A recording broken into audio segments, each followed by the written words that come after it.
Friends, welcome to తాజా recipes. అందరూ ఎలా ఉన్నారు ఫ్రెండ్స్? మేమైతే చాలా బాగున్నాము. మీరందరూ కూడా బాగుండాలని మనస్ఫూర్తిగా కోరుకుంటున్నాను. ఇంకా ఈరోజు వీడియోలో వచ్చేస్తే కనుక చాలా ఈజీగా సింపుల్గా మనము ఇంట్లో ఉండే వాటితోనే ఎంతో ఈజీగా ఈ గార్లిక్ రైస్ని ప్రిపేర్ చేసుకోవచ్చు. అది కూడా న్యూ స్టైల్లోని, రెగ్యులర్గా చేసే ప్రాసెస్ కాకుండా న్యూ స్టైల్లో ఎలా ప్రిపేర్ చేయాలి చూద్దాం. దానికోసం ముందుగా నేనైతే ఒక చిన్న రోల్ తీసుకొని దాంట్లోని పొట్టు తీసి పెట్టుకున్న వెల్లుల్లి వేసుకున్నాను. ఇన్ కేస్ మీరేమైనా వెజిటేబుల్ కటింగ్లోని ఎక్స్పర్ట్స్ అయితే కనుక సన్నగా గార్లిక్ని కట్ చేసుకోండి. లేదు అంటే కనుక ఇలా రోలు ఉంటే రోట్లో వేసి దంచుకోండి మెత్తగా. రోలు కూడా లేదు అనే వాళ్ళైతే కనుక పప్పు గుత్తితో కానీ చపాతీ కర్రతో కానీ మెత్తగా వాటిని దంచి తీసుకోండి. ఇలా చేయటం వల్ల గార్లిక్ న్యాచురల్ టేస్ట్ అనేది పోకుండా ఉంటుంది. దానివల్ల మనకి ఈ గార్లిక్ రైస్ అనేది ఇంకా ఎక్స్ట్రా టేస్ట్ వస్తుంది. సో అందుకని నేను ఇలా ప్రిపేర్ చేస్తున్నాను. మెత్తగా దంచేసి దీన్ని సపరేట్గా తీసి పెట్టుకోవాలి.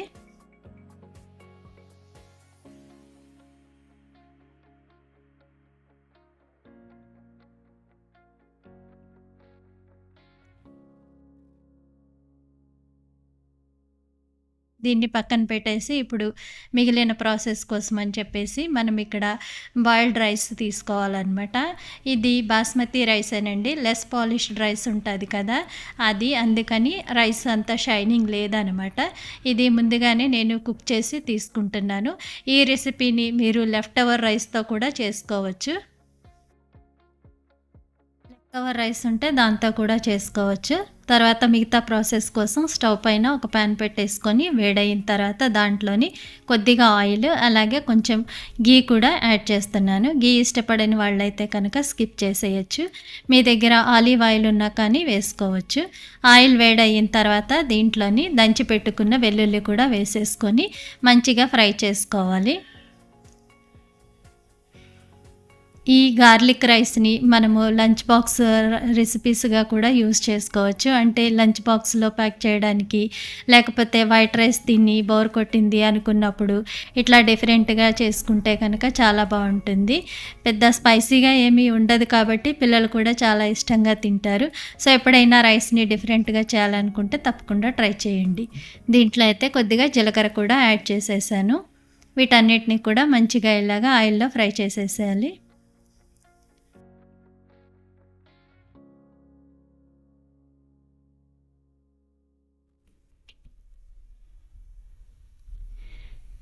కొద్దిగా చిల్లీ ఫ్లేక్స్ కూడా యాడ్ చేయాలి. చిల్లీ ఫ్లేక్స్ లేకపోతే కనుక మీరు గ్రీన్ చిల్లీ కూడా కట్ చేసుకొని యాడ్ చేసుకోవచ్చు. టైం ఎవరైనా వీడియో చూస్తుంటే కనుక ప్లీజ్ సబ్స్క్రైబ్ చేసుకోండి. వీడియో నచ్చినట్టయితే ఒక లైక్ చేయండి. మీ ఫ్రెండ్స్ అండ్ ఫ్యామిలీతో షేర్ చేసుకోండి. సో ఇప్పుడైతే దీంట్లోని కొద్దిగా మిరియాల పొడి కూడా వేసేసాను. అంటే ఒక పావు టీ స్పూన్ వరకు కూడా మిరియాల పొడి వేసాను.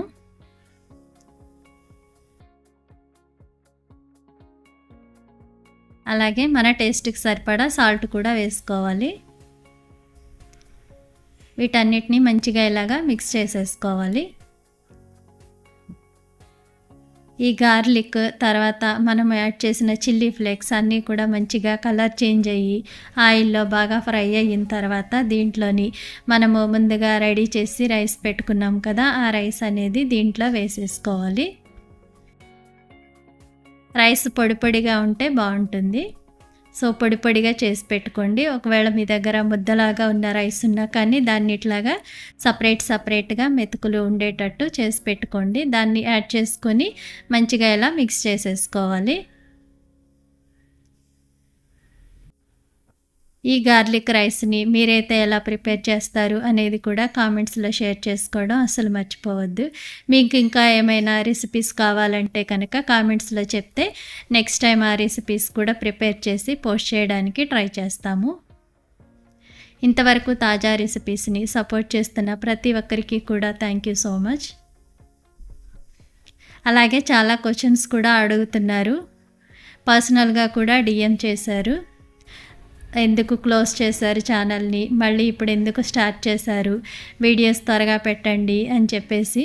సో మీ క్వశ్చన్స్ అన్నిటికీ కూడా నేను సపరేట్గా ఒక వీడియో అనేది ప్రిపేర్ చేసి పోస్ట్ చేస్తాను. సో మనకైతే ఇప్పుడు చాలా టేస్టీగా, ఈజీగా, సింపుల్గా హెల్తీ గార్లిక్ రైస్ అయితే రెడీ అయిపోయింది. మీరు కూడా తప్పకుండా ట్రై చేసి మీకు ఎలా అనిపించింది అనేది కామెంట్స్లో చెప్పండి. మీ ఫేవరెట్ కర్రీతో ఎంజాయ్ చేయండి. Thank you friends. Thank you for your support. Thanks for watching. By bye friends.